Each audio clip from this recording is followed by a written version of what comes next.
Game changer వాయిదా అనగానే చాలా మంది ఫ్యాన్స్ అప్సెట్ అయ్యారు. వాయిదా పడిందా లేదా అని క్లారిటీ కూడా ఇచ్చారు Dil Raju garu. Game Changer political action thriller తర్వాత global star Ram Charan act చేస్తుండడంతో చాలా అంచనాలు పెరిగాయి. హీరోయిన్ గా కియారా అద్వానీ నటిస్తుంది. దిల్ రాజు గారు నిర్మాత ఈ సినిమాకి. ఫస్ట్ రూమర్స్ గురించి మాట్లాడుకుందాం.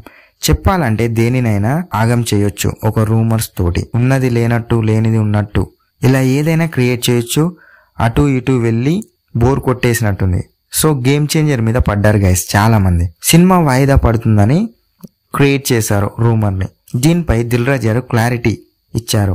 సినిమా ఏం వాయిదా పడలేదు, ఖచ్చితంగా చెప్తున్నాను, క్రిస్మస్ కి సినిమా విడుదల కాబోతుంది. ఖచ్చితంగా ఇలా ఎందుకు అంటున్నానంటే దిల్ రాజు గారు ఏ ఫంక్షన్ లో అటెండ్ అయినా గేమ్ చేంజర్ గురించి క్లారిటీగా అప్డేట్ ఇస్తున్నారు. ఈ సినిమా అంట శంకర్ సార్ రామ్ చరణ్ ఇమేజ్ ను మార్చేస్తుందని నేను ఖచ్చితంగా చెప్పగలను అంటున్నారు దిల్ రాజు గారు.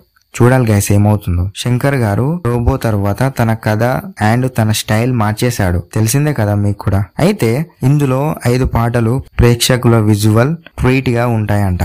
దిల్ రాజు గారు ఈ సినిమా గురించి ఇలా చెప్తున్నాడు. సో మీ ఒపీనియన్ ఏంటో మీరు కూడా కామెంట్ చేసి చెప్పండి.